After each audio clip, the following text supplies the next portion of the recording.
Hello everyone. I, Samish Fale, lecturer in this chapter. We already started with our second unit, that is ideal gas and ideal gas processes. And today is the sixth lecture on second chapter, and today's topic is numerical on isochoric process. Before starting with today's lecture, let us discuss what we have learned in the previous lecture. आज का lecture चालू करने के पहले सबसे पहले अपन देखते हैं कि इसके पहले वाले लेक्चर में अपन ने क्या पढ़े थे। इसके पहले वाले लेक्चर में अपन ने पढ़े थे PV and TS diagram of constant volume process. Constant volume process के लिए अपन ने क्या पढ़े, पीवी और टीएस डायग्राम किस तरीके से बनती है कांस्टेंट वॉल्यूम प्रोसेस के लिए, वो देखे थे अपन ने। उसके बाद में अपन ने पढ़े formula to find out work done, heat transfer, change in internal energy, change in enthalpy and change in entropy। उसके बाद में अपन ने देखे थे कि कांस्टेंट वॉल्यूम प्रोसेस में अगर अपने को वर्क डन निकालना है तो उसका फॉर्मूला देखे थे अपन ने, अगर हीट ट्रांसफर निकालना है तो उसका फॉर्मूला पढ़े थे। उसके बाद में देखे थे कि अगर चेंज इन इंटरनल एनर्जी निकालना है तो उसका फॉर्मूला पढ़े। उसके बाद में अपन ने पढ़े थे कि चेंज इन एंथैल्पी निकालने का फॉर्मूला पढ़ रहे थे, और लास्ट में अपन ने पढ़े थे चेंज इन एंट्रोपी। तो ये लास्ट वाले वीडियो में अपन ने ये सारी चीज़ें पढ़े थे। क्लियर है? So after watching this video, आज के वीडियो देखने के बाद में अपन क्या चीज़ सीखेंगे वो एक बार देख लेते हैं। क्या चीज़ सीखेंगे अपन? सबसे पहले तो देखेंगे after watching this video the learner will be able to solve the numerical on constant volume process. Constant volume process के ऊपर में अपन न्यूमेरिकल सॉल्व करना सीखेंगे। प्रोग्राम आउटकम बोले तो ये जो बेसिक्स पीओज जो रहते हैं वो कौन से मैप होंगे वो इस टेबल में दिए हुए है। जहाँ पर टिक किया हुआ है वो पीओज आज के वीडियो से मैप होंगे। क्लियर है? तो चलो अभी तक अपन अभी देखते हैं क्या कांस्टेंट वॉल्यूम प्रोसेस के ऊपर में न्यूमेरिकल। तो अपने को क्या देखना है, कांस्टेंट वॉल्यूम प्रोसेस के ऊपर में अपने को न्यूमेरिकल सॉल्व करना है।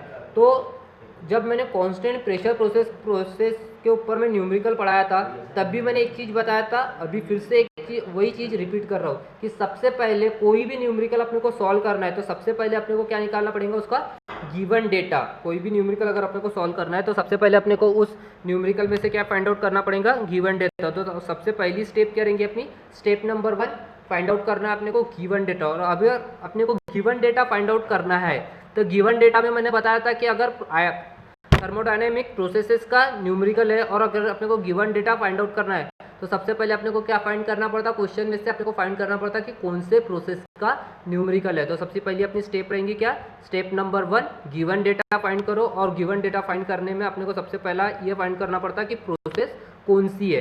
तो यहाँ पे अपन पढ़ते हैं कि क्या दिया हुआ है, अ सर्टन गैस है CP 1.968 kilo joule per kg kelvin and CV equals to 1.507 kilo joule per kg kelvin. यहाँ तक के पढ़ के अपने को कुछ भी पता नहीं चला। उसके बाद में क्या बोलता है, अ कांस्टेंट वॉल्यूम चेम्बर। क्या बोला, अ कांस्टेंट वॉल्यूम चेम्बर। तो ये वाले इससे अपने को पता चल गया कि ये प्रोसेस कौन सा है, कांस्टेंट वॉल्यूम बोला उसने। तो ये वाली प्रोसेस कौन सी है, कौन से टाइप की प्रोसेस है, ये थर्मोडायनेमिक प्रोसेस कांस्टेंट वॉल्यूम। तो यहाँ पे लिख देने का गिवन डेटा में अपना जो क्वेश्चन रहेगा उसमें क्वेश्चन में अंडरलाइन करने का कि ये कांस्टेंट वॉल्यूम का न्यूमेरिकल है। और यहाँ पे गिवन डेटा में सबसे पहली चीज़ अपन लिखेंगे क्या, कांस्टेंट वॉल्यूम है। अभी कांस्टेंट वॉल्यूम है मतलब क्या है कि जितना वॉल्यूम अपने V1 का रहेगा उतना ही वॉल्यूम अपना V2 का रहेगा। और वॉल्यूम कितना दिया अपने को, 0.3 मीटर क्यूब। कितना दिया है, 0.3 मीटर क्यूब। तो यहाँ पे लिखूंगा मैं। क्लियर है? तो ये अपने को प्रोसेस पता चल गई। फिर उसके बाद में एक एक चीज़ का गिवन लिखना स्टार्ट करने का, जैसे आपने कांस्टेंट प्रेशर में भी किए थे। यहाँ पे आपको पता चल गया कि प्रोसेस कौन सी है, कांस्टेंट वॉल्यूम है। यहाँ पे लिख दिया मैंने कांस्टेंट वॉल्यूम। उसके बाद में फिर से यहाँ पे मैं पढ़ूंगा कि मेरे को सबसे पहला पता चल रहा क्या, CP दिया है 1.968 kilo joule per kg kelvin, ये क्वेश्चन में दिया था। यहाँ पे मैंने लिखा CP equals to 1.968 kilo joule per kg kelvin. पर मैंने बताया था आपको इसके पहले वाले वीडियो में कि जो अपने को CP की वैल्यू दी है, जो अपने को CP की वैल्यू हरदम अपने को जो यूनिट लगती है वो काय में लगती है, जूल पर केजी केल्विन में। काय में लगती है, जूल पर केजी केल्विन में। पर यहाँ पे अपने को जो यूनिट दी है वो तो किलो जूल में दी है। तो अपने को किलो जूल में चलता है क्या, नहीं। तो अपने को किलो जूल को काय में कन्वर्ट करना पड़ेगा, जूल में। और मैंने ये भी बताया था कि किलो जूल को जूल में कन्वर्ट करना है तो क्या करना पड़ता है, वो वैल्यू को मल्टीप्लाई करना पड़ता है 10⁻³ से। तो यहाँ पे देखो मैंने मल्टीप्लाई किया Cp को 1.96 से मल्टीप्लाई बाय 10⁻³ तो ये कन्वर्ट हो गया मेरा काय में जूल पर केजी केल्विन, काय में कन्वर्ट हो गया जूल पर केजी केल्विन। तो ये हो गया मेरे Cp, ये जो मेरा गिवन था वो लिखा। फिर सेकंड चीज मेरे को क्या दिया हुआ है, Cv दिया हुआ है। तो यहाँ पे मैं लिखूंगा Cv इक्वल्स टू कितना दिया हुआ है मेरे को 1.507 kilo joule per kg kelvin. तो यहाँ पे लिख दिया मैंने 1.507 kilo joule per kg kelvin. पर ये जो दिया है फिर से Cv की यूनिट मेरे को काय में होना जूल पर केजी केल्विन में, पर यहाँ पे मेरे को दिया हुआ है kilo joule per kg kelvin में। तो मेरे को ये kilo joule per kg kelvin को फिर से क्या करना पड़ेगा, कन्वर्ट करना पड़ेगा काय में जूल पर केजी केल्विन में। और किलो जूल को जूल पर केजी केल्विन में कन्वर्ट करने के लिए क्या करना पड़ता है, जो भी वैल्यू है उस वैल्यू को मल्टीप्लाई करते हैं अपन कैसे 10⁻³ से। क्या कैसे मल्टीप्लाई करते हैं 10⁻³ से। तो यहाँ पे मैंने मल्टीप्लाई किया 1.507 इंटू 10⁻³। तो यहाँ पे मेरे को वैल्यू मिली काय के Cv की, जो कि जूल पर केजी केल्विन। फिर उसके बाद में कांस्टेंट वॉल्यूम चेंबर यहाँ पे मैंने लिख दिया कि process constant volume of 0.3 metre cube capacity. यहाँ पे मेरे को दिया है कितना कैपेसिटी 0.3 मीटर क्यूब कैपेसिटी। तो यहाँ पे मेरे को पता है चेंबर कांस्टेंट वॉल्यूम है, कांस्टेंट वॉल्यूम चेंबर है। तो V1 इक्वल्स टू क्या हो जाएगा मेरा V2 हो जाएगा।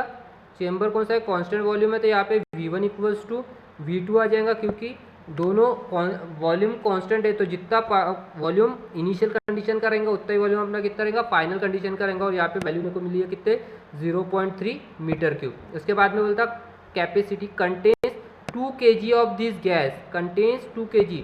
2 kg kg का एक यूनिट रहती है मास की। तो यहाँ पे मेरे को मास दिया हुआ है कितना 2 kg। तो यहाँ पे लिख दिया मैंने mass equals to 2 kg at 5 degree Celsius.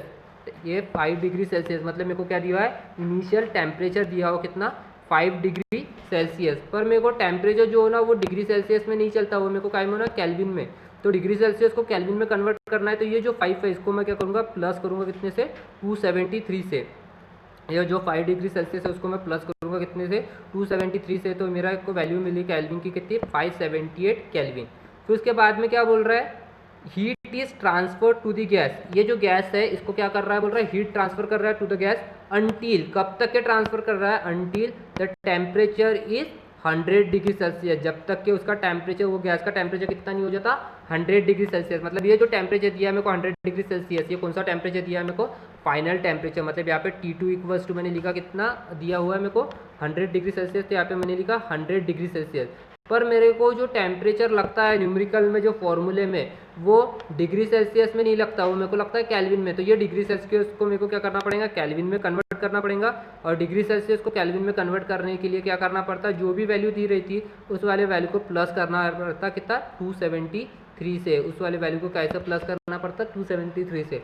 तो यहाँ पे मैंने किया 100 + 273, तो मेरे को फाइनल टेम्परेचर कितना मिला 373 केल्विन। उसके बाद में क्या बोल रहा है क्वेश्चन में, find the work done, find करने बोल रहा। तो अभी ये तो हो गया अपनी यहाँ तक के क्या गिवन डाटा लिखने की, स्टेप 1 हो गया अपना गिवन डाटा।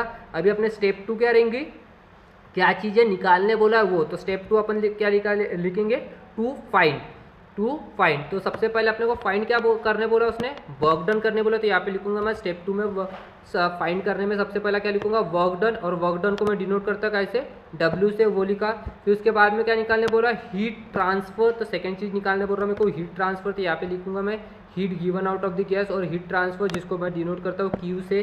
फिर उसके बाद में मेरे को क्या निकालने बोल रहा है चेंज इन इंटरनल एनर्जी। तो यहाँ पे लिख दूंगा मैं third change in internal energy. और चेंज इन इंटरनल एनर्जी को मैं कैसे डिनोट करता हूँ DU से, कैसे डिनोट करता हूँ DU से। तो ये क्वेश्चन पढ़ के मैंने यहाँ से 2 चीज़ें निकाली है। सबसे पहले तो गिवन डेटा निकाला और दूसरा स्टेप 2 में क्या निकाला, मेरे को क्या चीज़ें निकालना है वो चीज़ें मैंने निकाला हूँ स्टेप 2 में। अभी स्टेप 3 क्या करूँगा मैं, ये जो चीज़ें मेरे को निकालना है, ये जो चीज़ें मेरे को निकालना है तो इसका मैं लिखूंगा फॉर्मूलेज। इसके स्टेप 3 में क्या लिखूंगा, इसके मैं फॉर्मूलेज लिखूंगा किसके लिए, जो चीज़ें मेरे को निकालना है उस चीज़ के मैं फॉर्मूलेज लिखूंगा स्टेप 3 में। ये फॉर्मूलेज क्यों लिखूंगा, क्योंकि इससे मेरे को पता चलेगा कि मेरे को गिवन क्या है और क्या चीज़ गिवन नहीं है, ये चीज़ निकालने के लिए। तो इसलिए मैं स्टेप 3 में क्या लिखूंगा इसके फॉर्मूले। पर फॉर्मूले में कौन से प्रोसेस के लिए लिखूंगा, कांस्टेंट वॉल्यूम प्रोसेस के लिए, क्योंकि ये जो न्यूमेरिकल है कौन से प्रोसेस का है मेरा कांस्टेंट वॉल्यूम प्रोसेस का। इसलिए यहाँ पर मैं जो फॉर्मूले लिखूंगा वो कौन से लिखूंगा मैं कांस्टेंट वॉल्यूम प्रोसेस के लिए। तो स्टेप 3 में क्या लिखूंगा फॉर्मूले। तो फॉर्मूले में सबसे पहली चीज़ मेरे को क्या निकालने बोला उसने, वर्क डन। तो यहाँ पे लिखूंगा मैं वर्क डन का फॉर्मूला, वर्क डन को मैं W से डिनोट करता हूँ। वर्क डन का फॉर्मूला क्या होता है, PV2 minus V1। Work done का फॉर्मूला क्या होता है, PV2 माइनस V1। क्लियर है, तो यहाँ पे मैंने लिख दिया। सेकंड चीज़ मेरे को क्या निकालने बोला है, heat given out by gas और हीट ट्रांसफर, जिसको मैं Q से डिनोट करता है। इसका फॉर्मूला क्या होता है, MCV into T2 minus T1। तो ये यहाँ पे मैंने लिख दिया फॉर्मूला। उसके बाद में थर्ड मेरे को निकालने बोला चेंज इन इंटरनल एनर्जी, जिसको मैं DU से डिनोट करता हूँ और उसका फॉर्मूला होता है M into CV into T2 minus T1। Change in internal energy का फॉर्मूला क्या होता है, M into CV into T2 minus T1। तो अभी ये तीन यहाँ पे मैंने फॉर्मूलेज लिख लिया। तो ये फॉर्मूलेज से देखता हूँ कि मेरे को गिवन डाटा क्या दिया हुआ है और क्या नहीं दिया हुआ है। तो वर्क डन में मेरे को प्रेशर दिया है क्या, कुछ गिवन डेटा में प्रेशर है क्या, कहीं पर नहीं है, प्रेशर नहीं है। V2 वॉल्यूम दिया हुआ है, उसके बाद में V1 वॉल्यूम दिया हुआ है, पर यहाँ पे मेरे को प्रेशर नहीं दिया हुआ है। तो मैं वर्क डन निकाल सकता क्या कांस्टेंट वॉल्यूम प्रोसेस के लिए, नहीं निकाल सकता। पर मैं यहाँ से वर्क डन, तो मेरे को पता है कांस्टेंट वॉल्यूम प्रोसेस के लिए 0 ही होता है। तो मेरे को ये P निकालने की ज़रूरत है क्या, प्रेशर निकालने की ज़रूरत है क्या, यहाँ पे नहीं है। मतलब वर्क डन तो मैं डायरेक्टली निकाल सकता। फिर सेकेंड क्या है, मेरे को हीट गिवन आउट मतलब Q का फॉर्मूला क्या है, M into CV into T2 minus T1। Formula क्या है हीट गिवन आउट का, M into CV into T2 minus T1। Mass of gas given है क्या क्वेश्चन में, हाँ गिवन है। CV की वैल्यू गिवन है, CV की वैल्यू भी गिवन है 1.507 into 10⁻3। T2 temperature, final temperature given है क्या, वो भी गिवन है 373। T1 इनिशियल टेम्परेचर, वो भी गिवन है मेरे को कितना, 278। मतलब मेरे को जो हीट गिवन आउट निकालना है उसको तो पूरी चीज़ें गिवन है, तो मैं हीट गिवन आउट कभी भी निकाल सकता हूँ। उसी तरीके से मैं चेंज इन इंटरनल एनर्जी का देखता हूँ, मास होना गिवन है मेरे को, CV होना, CV भी गिवन है। T2 टेम्परेचर होना, वो भी गिवन है। T1 टेम्परेचर होना, वो भी गिवन है। मतलब मेरे को यहाँ पे तो सारी चीज़ें गिवन है, जो भी चीज़ें चेंज इन इंटरनल एनर्जी को निकालने की लगती है वो भी है। मतलब यहाँ पे मेरे को ये जो चीज़ें उसने निकालने बोल रहा है उसके लिए मेरे को कुछ चीज़ अज्यूम करना है क्या, नहीं करना है। कि यहाँ पर अपन इसका न्यूमेरिकल 1 बाय 1 का सॉल्व करना स्टार्ट करते हैं। क्लियर है, तो जो अपन ने गिवन डेटा फाइंड आउट किया वो गिवन डेटा यहाँ पे लिख दिया मैंने, ये गिवन डेटा लिख दिया और क्या फाइंड आउट करना है वो भी यहाँ पे लिख दिया। तो सबसे पहले बाद में अपन 1 बाय 1 इसको सॉल्व करना स्टार्ट करते हैं। पर मैंने एक बताया था कांस्टेंट प्रेशर प्रोसेस का, जब अपन ने न्यूमेरिकल सॉल्व करे थे, कि कोई भी प्रोसेस का अगर वो न्यूमेरिकल पूछे, अगर कोई भी प्रोसेस का उसने न्यूमेरिकल पूछा है तो अपने को क्या करना है, उस वाले प्रोसेस का सबसे पहले अपने को बनाना पड़ता है PV और TS डायग्राम। जब भी कोई भी प्रोसेस का अगर वो न्यूमेरिकल पूछे उस वाले प्रोसेस का अपने को बनाना पड़ता है क्या, PV और TS डायग्राम। ये मैंने चीज़ें बताया था, वो अगर अपने को क्वेश्चन में पूछे ना पूछे पर अपने को PV और TS डायग्राम बनाना ही है। यहाँ पे सबसे पहले अपन बनाएंगे PV और TS डायग्राम किसके लिए, कांस्टेंट प्रेशर प्रोसेस के लिए। तो यहाँ पे स्टेप नंबर 4 में क्या बनाऊंगा मैं, draw PV and TS diagram. तो यहाँ पे मैंने बनाया PV डायग्राम। ये अपन ने पिछले वाले वीडियो में देखे कि कांस्टेंट वॉल्यूम प्रोसेस के लिए PV डायग्राम कैसे बनाते हैं, और कांस्टेंट वॉल्यूम प्रोसेस के लिए अपन ने ये भी देखे थे कि TS डायग्राम कैसे बनाते हैं। तो 1 पॉइंट अभी देखो यहाँ पर 1 पॉइंट, आप बोलोगे 1 पॉइंट नीचे ही आया, जरूरी नहीं है कि हर न्यूमेरिकल में 1 पॉइंट नीचे आएगा और 2 पॉइंट ऊपर में आएगा। कभी कभार हो सकता है कि 1 पॉइंट ऊपर में है, 2 पॉइंट नीचे में है। तो ये किसके ऊपर में डिपेंड रहेगा, वॉल्यूम तो कांस्टेंट है, तो ये लाइन तो स्ट्रेट ही बनेगी अपनी, ये लाइन तो स्ट्रेट ही बनेगी।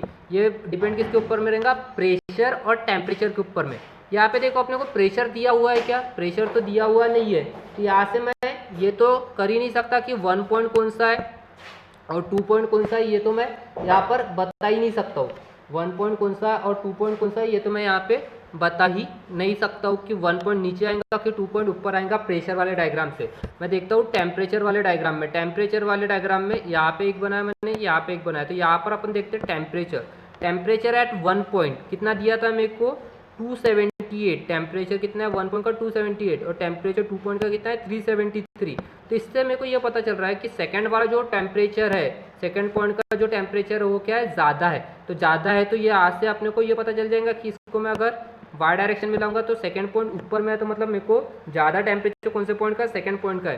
तो ये सेकंड पॉइंट को मेरे को कहाँ पे बनाना पड़ेगा, ऊपर में ही लिखना पड़ेगा। और फर्स्ट पॉइंट का टेम्परेचर कम है तो ये कहाँ पे लिखना, बनाना पड़ेगा मेरे को, नीचे में ही बनाना पड़ेगा। और अपन ने देखे थे कि कांस्टेंट वॉल्यूम प्रोसेस में कि प्रेशर और टेम्परेचर डायरेक्टली प्रोपोर्शनल होता है, मतलब टेम्परेचर अगर ज़्यादा रहा तो प्रेशर क्या रहेगा, ज़्यादा रहेगा, टेम्परेचर अगर कम रहा तो प्रेशर क्या रहेगा, अपना कम रहेगा। तो अगर सेकंड पॉइंट का टेम्परेचर ज़्यादा है तो सेकंड पॉइंट के ऊपर में प्रेशर भी क्या रहेगा, ज़्यादा रहेगा, इसलिए मैंने सेकंड वाला पॉइंट कहाँ पे बनाया, ऊपर में। अगर फर्स्ट पॉइंट के ऊपर में टेम्परेचर कम है तो प्रेशर भी फर्स्ट पॉइंट के ऊपर में क्या रहेगा, कम रहेगा। ये अपने को हरदम याद रखना है। तो ये ज़रूरी नहीं है कि 1 पॉइंट हरदम नीचे में ही आएगा और 2 पॉइंट हरदम ऊपर में ही आएगा, ये आपको न्यूमेरिकल के हिसाब से देखना है। क्लियर है? तो ये PVTS डायग्राम बना लिया है। तो उसके बाद में 1 बाय 1 अपने को क्या फाइंड करना पड़ रहा है वो लिखना स्टार्ट करते। तो अपने को इसने निकालने बोल रहा है क्या, सबसे पहला वर्क डन निकालने बोला है। तो वर्क डन यहाँ पे लिखते हैं। स्टेप नंबर 5 क्या निकालने बोला है, वर्क डन, जिसको मैं W से डिनोट करता हूँ। और वर्क डन का फॉर्मूला मेरा क्या होता है कांस्टेंट वॉल्यूम प्रोसेस के लिए, PV2 माइनस V1। ये मैंने फॉर्मूला लिखा के दिया था आपको। पर वर्क डन इक्वल्स टू कितना होता है, 0।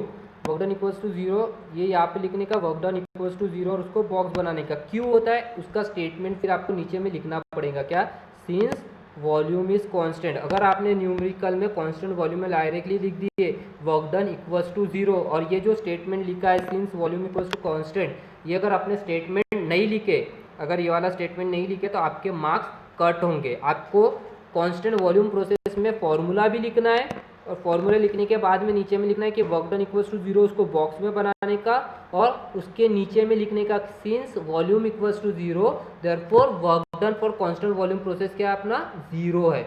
ये आपको उसमें मेंशन करना पड़ेगा। क्लियर है? तो हरदम ये मेंशन करना है आपको कि वर्क डन का फॉर्मूला लिखना। अगर आपको वर्क डन निकालने बोला कांस्टेंट वॉल्यूम प्रोसेस का, तो वर्क डन का फॉर्मूला लिखने का, वर्क डन का फॉर्मूला लिखने के बाद में आपको वहाँ पे मेंशन करना पड़ेगा क्या, कि वर्क डन इक्वल्स टू 0। क्यों? क्योंकि since volume is constant. Clear? तो अपन ने वर्क डन निकाल दिया। नेक्स्ट क्या निकालना है अपने को, हीट गिवन आउट या हीट ट्रांसफर। तो यहाँ पे लिखूंगा मैं स्टेप नंबर 6 क्या निकालना है मेरे को, हीट गिवन आउट या हीट ट्रांसफर, जिसको मैं Q से डिनोट करता हूँ। Q का फॉर्मूला मेरा क्या होता है कांस्टेंट वॉल्यूम प्रोसेस के लिए, M into CV into T2 minus T1। Constant volume process के लिए मेरा फॉर्मूला क्या होता है हीट गिवन आउट का, M into CV into T2 minus T1। तो यहाँ पे मैं एक एक वैल्यूज पुटअप करता हूँ। मास की वैल्यू गिवन है मेरे को कितना 2 kg, ये पुटअप कर दूंगा। CV की वैल्यू मेरे को गिवन है कितना 1.507 इंटू 10⁻3, ये पुटअप करूंगा। टेम्परेचर T2 मेरे को गिवन है कितना 373, और टेम्परेचर T1 मेरे को गिवन है कितना 278। तो ये वैल्यू यहाँ पे मैं पुटअप करता हूँ। तो मास की वैल्यू मैंने पुटअप किया 2 kg, उसके बाद में CV की वैल्यू पुटअप किया मैंने 1.507 इंटू 10⁻3, T2 की वैल्यू मैंने पुटअप किया 373, और T1 की वैल्यू मैंने पुटअप किया 278। ये कैल्शियम में डालूंगा तो मेरे को वैल्यू मिल जाएंगी कहीं की Q की। तो Q की वैल्यू मेरी आ रही है 286.33 इंटू 10⁻3। कितनी आ रही है Q की वैल्यू 286.33 इंटू 10⁻3। ये जो भी वैल्यू आएंगी इसको आपको बॉक्स के अंदर में बनाना है। ये जो भी आंसर आएगा इसको क्या करना है आपको, बॉक्स बनाना है। इसके बाजू में अपनी वैल्यू आ रही है 286.33 इंटू 10⁻3। अभी आप कैल्शियम में जब सॉल्व करोगे तो आप देखोगे कि ये जो 286.33 इंटू 10⁻3 है, ये वैल्यू डायरेक्टली नहीं आएंगी आपके कैल्शियम में। तो आपको क्या करना है, एक बहुत बड़ी सी वैल्यू आएंगी। तो आप कैल्शियम में देखोगे एक ENG का साइन लिखा हुआ मिलेगा, एक बटन मिलेंगे जिसके ऊपर में लिखा होगा ENG। तो आपको जब पूरा आंसर आ जाएगा बड़ा वाला तो आपको ENG की बटन प्रेस करना है। जब आप ENG की बटन प्रेस करोगे तो आपको इस फॉर्म में आंसर मिलेगा। तो Q का आंसर कितना है 286.33 इंटू 10⁻3। तो आपने हीट गिवन आउट भी निकाल लिया। उसके बाद में नेक्स्ट अपने को क्या निकालना है, change in internal energy. Next अपने को क्या निकालना है, चेंज इन इंटरनल एनर्जी। तो स्टेप 7 क्या रहेगा अपना, चेंज इन इंटरनल एनर्जी। तो यहाँ पे मैं लिखा हूँ step 7 change in internal energy. और चेंज इन इंटरनल एनर्जी को मैं डिनोट करता हूँ कैसे, DU से। चेंज इन इंटरनल एनर्जी को मैं डिनोट करता हूँ कैसे, DU से। और DU का फॉर्मूला क्या होता है मेरा कांस्टेंट वॉल्यूम प्रोसेस के लिए, M into CV into T2 minus T1।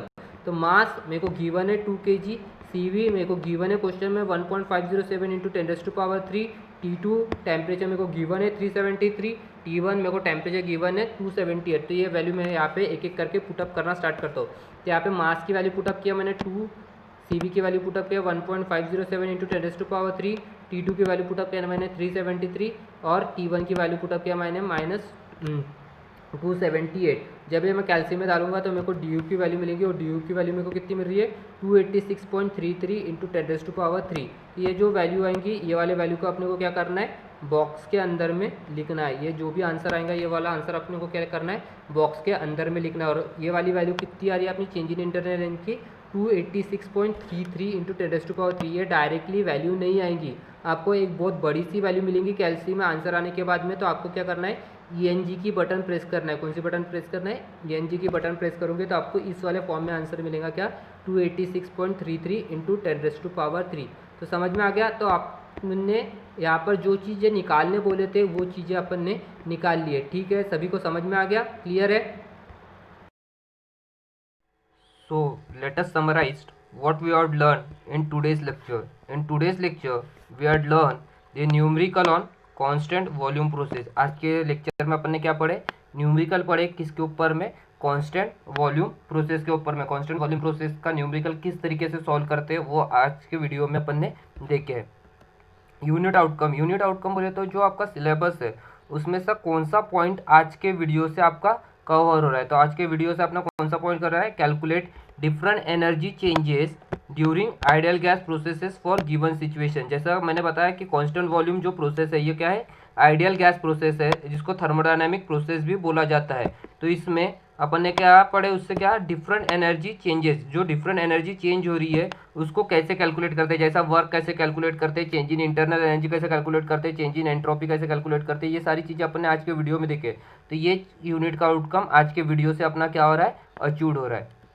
Programme outcome, programme ये यहाँ पे एक बॉक्स में दिया हुआ है डिफरेंट प्रोग्राम आउटकम। जैसा PO1 है अपना बेसिक नॉलेज वो फुलफिल हो रहा है, मैथमेटिक्स का यहाँ पे नॉलेज यूज होगा इसलिए ये बेसिक नॉलेज। PO2 अपना है डिसिप्लिन नॉलेज, ये भी अपना फुलफिल हो रहा है। इससे आपको कांस्टेंट वॉल्यूम प्रोसेस के बारे में पता चल रहा है। PO3 आपका एक्सपेरिमेंटल एंड प्रैक्टिसेस, आपको न्यूमेरिकल की प्रैक्टिस करना पड़ेगा, वो है। PO4 है अपना इंजीनियरिंग एंड टूल, वो भी आज के वीडियो से आपका फुलफिल हो रहा है। PO8 है आपका इंडिविजुअल एंड टीम वर्क, आप इंडिविजुअली न्यूमेरिकल को सॉल्व करेंगे। PO9 है कम्युनिकेशन, आप इसको सॉल्व करोगे तो आपको कम्युनिकेशन। PO10 है लाइफ लॉन्ग लर्निंग। इस तरीके से आज के वीडियोस से आपके ये POs क्या हो रहे हैं, मैप हो रहे हैं, क्लियर है। Frequently asked question in MSBT, ये कुछ क्वेश्चंस है इसी पैटर्न में आपको न्यूमेरिकल पूछे जाते हैं। जरूरी नहीं है कि यही वैल्यू वाले आपको न्यूमेरिकल पूछे जाएंगे, पर इसी पैटर्न में जैसा अपन ने आज का वीडियो में पहले न्यूमेरिकल सॉल्व किया है कांस्टेंट वॉल्यूम प्रोसेस के ऊपर में, उसी तरीके से आपको ये वाले जो 3 न्यूमेरिकल है एज अ असाइनमेंट में आपको ये तीनों न्यूमेरिकल क्या करना है, सॉल्व करना है। तो देखते हैं यहाँ पे पहला न्यूमेरिकल क्या है, 2 kg of gas as 50 degree Celsius is heated at constant volume. तो यहाँ पे दिया हुआ है कांस्टेंट वॉल्यूम, तो इससे अपने को पता चल जाएगा कि ये न्यूमेरिकल कौन से प्रोसेस से रिलेटेड है, constant volume. Until it's pressure is double, पर क्या बोल रहा है, कांस्टेंट वॉल्यूम पे जब हीट कर रहा है तो प्रेशर डबल। तो ये एक हिंट है आपके लिए कि P2, यहाँ पे क्या दिया आपको, P2 equals to 2 times P1 दिया हुआ है। क्या दिया हुआ है, P2 equals to 2 times P1 दिया हुआ है, क्लियर है। तो उसके बाद में बोलता है डिटरमाइन फाइनल टेम्परेचर, आपको फाइनल टेम्परेचर निकालना है इसमें से, और चेंज इन इंटरनल एनर्जी निकालना है ये वाले क्वेश्चन में, क्लियर है। नेक्स्ट क्वेश्चन है 1 kg of gas as 350 kilo newton per metre square and capacity 0.35 metre cube is heated at constant volume. फिर से यहाँ पे पता चल रहा है कांस्टेंट वॉल्यूम बोला, मतलब ये प्रोसेस अपनी कौन सी है, constant volume. Until the temperature has risen to 316 degree Celsius. Calculate बोलता, क्या कैलकुलेट करना बोल रहा है, इनिशियल टेम्परेचर, फाइनल प्रेशर और heat added and gain in internal energy per kg आपको निकालने बोल रहा है, क्लियर है। उसके बाद में Cp की वैल्यू दिया हुआ है और Cv की वैल्यू दिया हुआ है। तो आपको ये पूरे Cp कांस्टेंट वॉल्यूम प्रोसेस जैसा अपन ने न्यूमेरिकल सॉल्व किए उसी पैटर्न में आपको इसको सॉल्व करना है। नेक्स्ट क्वेश्चन दिया 1 kg of gas enclosed in a container. कभी भी ये याद रखना कि अगर आपको ऐसा वर्ड दिया हुआ है एंक्लोज्ड इन कंटेनर, एंक्लोज्ड इन कंटेनर अगर कभी भी बोला तो ये याद रखना कि ये जो प्रोसेस दिया हुआ है अपने को कौन सी दिया हुआ है, कांस्टेंट वॉल्यूम। ये जो प्रोसेस दिया अपने को ये कौन सी प्रोसेस दिया हुआ है, कांस्टेंट वॉल्यूम प्रोसेस दिया हुआ है, क्लियर है। तो ये हरदम याद रखना कि जब भी आपको अगर कहीं पे लिखा हुआ मिलेगा कि एंक्लोज इन कंटेनर, तो उससे आपको याद रखना है कि ये प्रोसेस कौन सी रहेंगी, अपनी कांस्टेंट वॉल्यूम प्रोसेस रहेंगी, क्लियर है। उसके बाद में हैज ओरिजिनल टेम्परेचर दिया 15 degree, it was heated until its temperature become 150। Calculate how much heat transfer, इसमें क्या निकालना है, सिर्फ हीट ट्रांसफर निकालना आपको काय के लिए, कांस्टेंट वॉल्यूम प्रोसेस के लिए। तो जैसा अपन ने आज का न्यूमेरिकल सॉल्व किया है उसी पैटर्न में आपको ये न्यूमेरिकल क्या करना है, सॉल्व करना है। ये तीनों न्यूमेरिकल आपको असाइनमेंट के तौर पर सॉल्व करना है। So in the next video we will study constant temperature process जिसको आइसोथर्मल प्रोसेस बोला जाता है। तो अगले वीडियो में अपन कांस्टेंट टेम्परेचर प्रोसेस क्या होता है, उसकी पीवी और टीएस डायग्राम किस तरीके से बनाई जाती है वो पढ़ेंगे। उसके बाद में उसके फॉर्मूलेज देखेंगे, डिफरेंट फॉर्मूलेज वर्क ट्रांसफ़र निकालने के लिए, उसके बाद में हीट ट्रांसफ़र निकालने के लिए, उसके बाद में change in internal energy, change in entropy, ये सारी चीज़ें निकालने के लिए अपन फॉर्मूलेज देखेंगे इसके अगले आने वाले वीडियो में। किससे रिलेटेड, कांस्टेंट टेम्परेचर से रिलेटेड, जिसको आइसोथर्मल प्रोसेस भी बोला जाता है। क्लियर है? So thank you everyone. अगर आपको आज के